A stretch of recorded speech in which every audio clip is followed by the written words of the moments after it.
Chapter 9.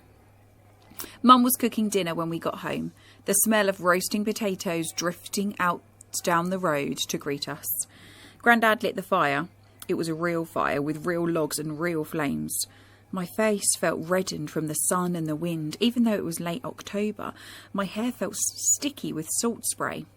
I curled up on the armchair by the fire and Grandad passed me a book that was open at a page with the picture of the Hooper Swan. "There you go," said Grandad. "That's what we saw today." He left the room and I read about the swans. I flicked over other pages, seeing pictures of oyster catchers and redshanks we'd seen too. He came back to say supper was ready and pointed to a bookcase in the corner. "Help yourselves to any books you want to read," he said. We all ate supper in silence, but it was a nice silence, not like the silences between Mum and me when we'd had an argument and we couldn't agree. I wanted to ask Grandad when he was going out on the boat again, but I didn't want to seem too keen. Grandad must have been thinking the same thing, because he looked out at the dark sky. "There's wet and windy weather for the rest of the week. Too windy to get out on the boat." He must have known I felt sad about that. "Well, you can borrow my bike any time," he went on. "It's a bit of a bone shaker, I'm afraid." "Where do I go?" I asked. Grandad looked at me. "What do you mean? Where am I allowed to go?"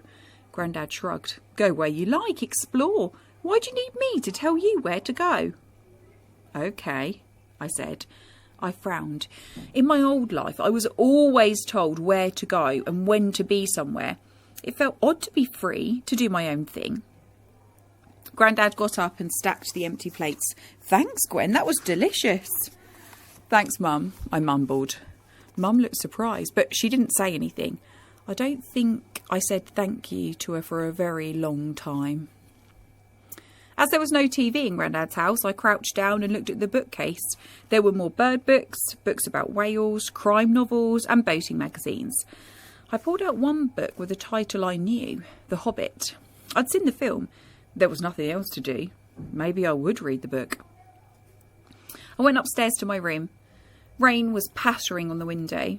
It was cold in the attic, so I curled up under the duvet and began to read. And while a storm picked up outside, I was soon in another world where there were hobbits and wizards, and they were setting out on a quest to fight a dragon.